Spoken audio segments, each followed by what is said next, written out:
Allez,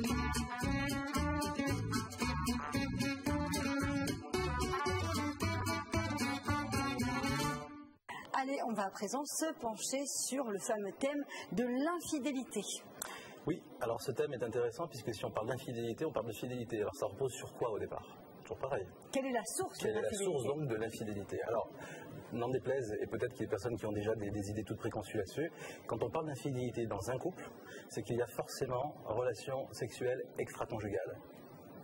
On n'est pas infidèle avec le partenaire ou sa partenaire pour aller jouer aux dames ou pour faire une partie de boule ou de pétanque. Vous voyez ce que je veux dire? Vraiment, l'infidélité, elle est reliée directement on a un rapport sexuel avec quelqu'un d'autre. Extra-conjugal. Peu importe si c'est un couple qui démarre sur un petit CDD, on est dans quelque chose là qui est déjà extra-conjugal.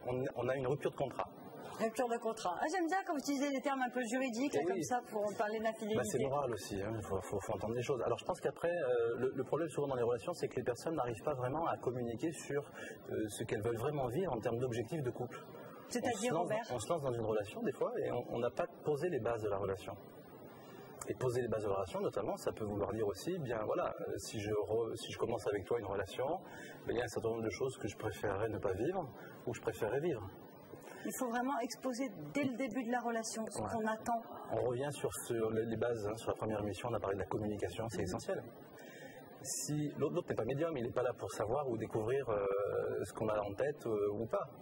Donc c'est important de communiquer, de poser de bonnes bases. Je sais que les femmes disent oui, il faut deviner, il a qu'à voir ce qui me plaît, ce que j'aime. Vous n'êtes pas d'accord avec cette théorie, Robert? Non, puisqu'on pousse l'autre à essayer de deviner. Je dis, ce n'est pas un devin. L'autre, votre partenaire, n'est pas un voyant. Okay. Il peut être un voyeur, ça c'est autre chose. Ça c'est différent, hein, ça c'est pas pareil. Mais il n'est pas voyant. Communiquons, ça coûte pas grand chose, encore une fois de plus, on passe du temps. Au lieu de passer du temps à regarder des fois des émissions qui ne sont pas terribles, des choses qui font que, communiquons, restons ensemble, et puis essayons d'avancer ensemble, toujours pareil, dans une communication claire, qui nous amène à construire quelque chose ensemble. Ça c'est la base. Alors revenons à présent à l'infidélité. Qu'est-ce qu'on va rechercher dans une relation sexuelle avec un autre partenaire? Bien souvent le plaisir qu'on n'a pas avec le partenaire qu'on a, tout simplement.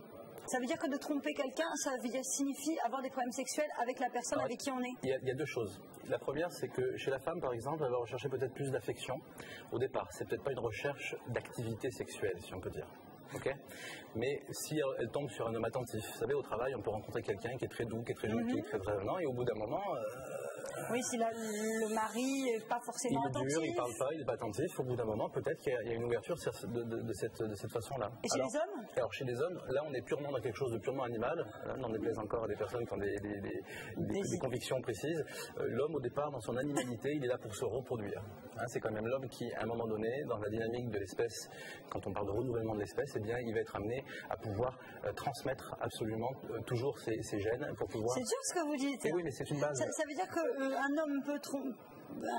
les hommes tromperont plus facilement leur femme, puisque vous dites que c'est le côté animal. Alors, s'il n'a pas fait une petite évolution sur lui-même, si c'est pas transmuté en homme un petit peu moderne classique d'aujourd'hui.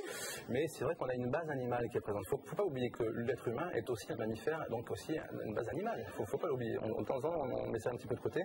Donc, on a quelques réflexes ancestraux qui sont présents, plus présents chez l'homme donc que chez la femme. Voici mes propos.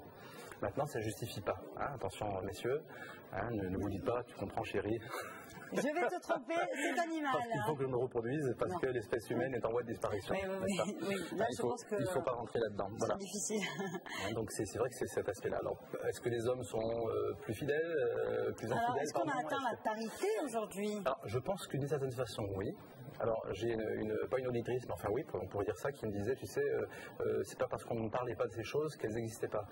Oui. On parlait de la jalousie, justement, et donc une personne que je connais qui est intervenue sur Facebook, et qui me disait, oui, c'est bien ce que tu dis, mais il y a peut-être aussi ça et ça. Alors, je disais, oui, on n'a que quelques minutes, on ne peut pas tout dire. Oui, on peut évidemment pas tout dire. Mais effectivement, je pense que la femme, dans son registre, elle peut être amenée, comme elle s'est masculinisée de plus en plus, à devenir, ou en tout cas avoir des comportements comme les hommes, c'est-à-dire d'aller peut-être se faire plaisir à droite à gauche quand elle en a envie, et je trouve ça très bien, et au moins il n'y a pas de raison. Au moins vous êtes clair, Robert. Oui, évidemment. Sauf si on est engagé dans une relation de couple CDI avec un contrat de respect ensemble, et là c'est pas pareil. Attention, donc la nature du contrat... Respecter votre partenaire, c'est le mode opératoire de base pour que ça fonctionne. Oui, vraiment la nature du contrat est essentielle. Merci Robert, à la semaine prochaine. On aura le temps de développer encore un peu l'infidélité la semaine prochaine. Probablement.